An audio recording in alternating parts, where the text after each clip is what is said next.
ہمت کے ساتھ اور اسی اخلاص کے ساتھ اللہ کے دین کا پیغام پہنچانے کے لیے اللہ نے حضور کی امت میں سلسلہ ولایت کو جاری فرما دیا۔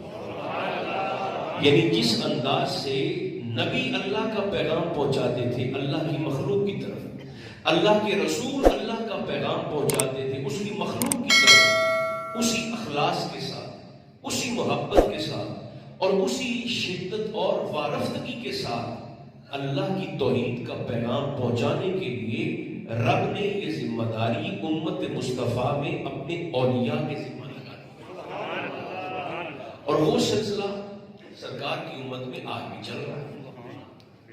دو باتیں میں آپ کی خدمت میں آج عرض کرنا چاہتا ہوں۔ پہلی بات تو یہ ہے، جیسے سرکاری افسران کے گریڈ نہیں ہوتے، لوگ اظہار کرتے ہیں کہ یہ 18ویں گریڈ کا آفیسر ہے، یہ 20ویں کا ہے، یہ 22ویں کا ہے، جیسے سرکاری افسران کے گریڈ ہوتے ہیں، بالکل اسی طرح ولایت کے بھی گریڈ ہے۔ یعنی ولایت بھی درجہ بدرجہ چلتی ہے، ولیوں کے بھی مدارج ہیں۔ اب یہ میں اور آپ سیکھ لیں اور یاد کر لیں۔ دیکھیں نا، اگر آپ کی خدمت میں یہ سوال کیا جائے اور ہم سے پوچھا جائے کہ ولیوں میں سب سے اونچا درجہ ولایت کا وہ کون سا ہے، تو ہم میں سے شاید ہی اس بات کو کوئی سمجھتا ہو اور جانتا ہو، تو یہ ذرا یاد فرما لیں، سلسلہ ولایت میں سب سے اونچا درجہ ہے قطبیت کا۔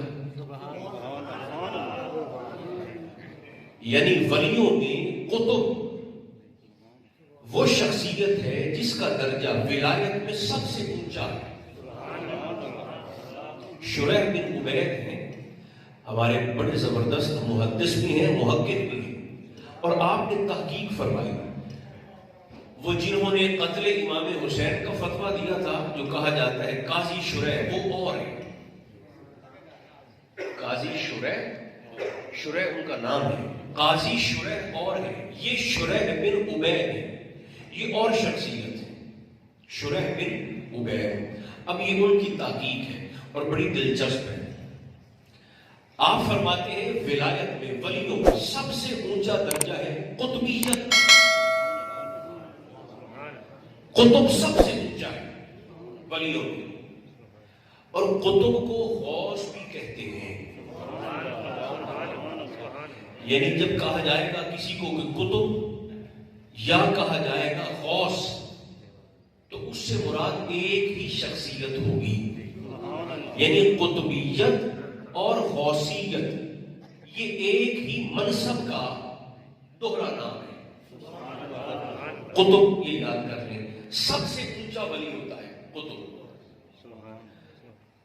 اور اللہ ہر زمانے میں ایک زندہ قطب ضرور موجود رکھتا ہے۔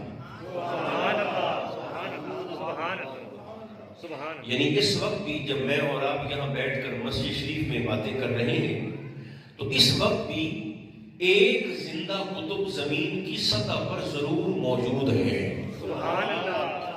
زمین کے نیچے تو ہزاروں ہیں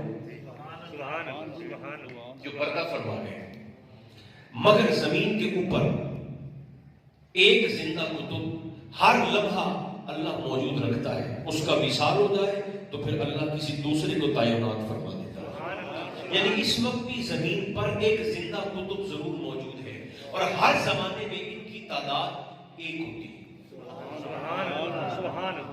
شرق سے غرب تک، شمال سے جنوب تک تعداد کتنی؟ ایک۔ یہ سب سے اونچا درجہ ہے۔ اور روحانی طور پر اب ذرا قطب کی طاقت دیکھیے، روحانی طور پر اللہ نے اتنی قوت عطا کرتا ہے کہ قطب حال کو مستقبل بنا سکتا ہے، مستقبل کو حال بنا سکتا ہے۔ اے اہل ایمان زور سے کہیں نا سبحان اللہ۔ یہ قطب کی طاقت ہے، حال کو مستقبل بنا سکتا ہے اور مستقبل کو حال بنا سکتا ہے۔ تو سوچیں گے کہ وہ کیسے؟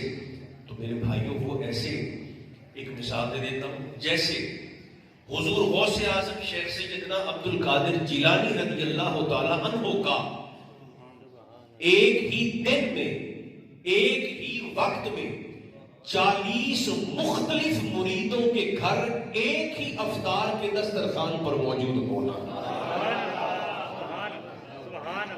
یہ کتب کی طاقت ہے، بلکہ بخاری شریف کی حدیث پاک ہے۔ ہمیں ولیوں کی عصمت کے لیے بے سر و پا کہانیاں سنانے کی حاجت نہیں ہے کہ وہ آواز آئی اور وہ یہ ہو گیا اور وہ ہو گیا، نہیں، عظمت اولیاء کے لیے اللہ رب العزت کا کلام اور مصطفیٰ کا فرمان کافی بھی ہے اور وافی بھی ہے۔ تو بخاری شریف میں حدیث پاک موجود ہے، میرے اور آپ کے آقا فرماتے ہیں علیہ السلام، فرمایا جب بندہ نوافل اور فرائض کی ادائیگی کرتے کرتے خواہ ان کا تعلق اللہ کی حقوق کے ساتھ ہو، خواہ ان کا تعلق بندوں کی حقوق کے ساتھ ہو، فرائض کی ادائیگی کرتے کرتے جب مقام ولایت پر پہنچتا ہے تو اللہ فرماتا ہے بظاہر ہاتھ تو اس کے یہی ہوتے ہیں ہم جیسے، مگر ان ہاتھوں کی طاقت کا یہ عالم ہوتا ہے کہ ہاتھ اللہ فرماتا ہے اس کے ہوتے ہیں وہ پکڑتا میرے نور سے، آنکھ ولی کی ہوتی ہے دیکھتا میرے نور سے، دل فقیر کا ہوتا ہے سوچتا میرے نور سے ہے، پیر اس کے ہوتے ہیں اللہ فرماتا ہے چلتا میرے نور کی طاقت سے، اور اتنا طاقتور، اب میں آپ کو مثال دوں تو آپ کے چہروں پر مسکراہٹ آ جائے گی، ولی اتنا طاقتور، بظاہر تو جسم ہم جیسا ہوگا مگر روحانی طور پر اتنا تگڑا ہو جاتا ہے کہ خیبر کے جس دروازے کو 90 لوگ مل کر ہلاتے تھے وہ اللہ کا ولی ایک ہاتھ سے اکھاڑ کے پھینک دیتا۔ سرکار مولا علی